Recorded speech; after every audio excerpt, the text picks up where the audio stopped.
Krista nghe na lim na chua o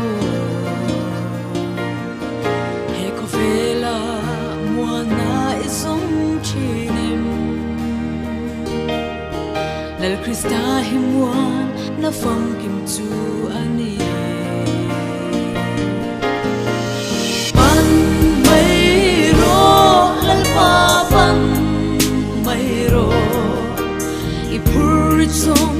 a talk I'm pan mai ro Krista pan mai ro en kim ti thei pathian an si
Pathian an si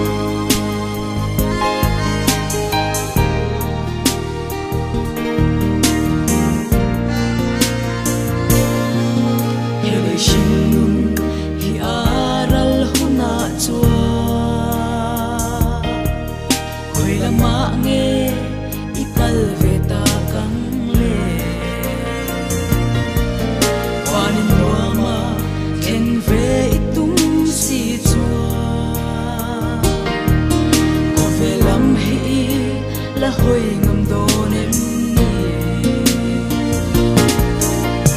pan mai ro lal pa pan mai ro I pur song a chok am che pan mai ro Krista pan mai ro en kim ti thei pathian an si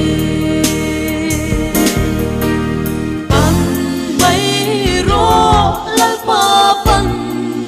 mai ro I pur song a chok am che pan mai ro Krista pan mai ro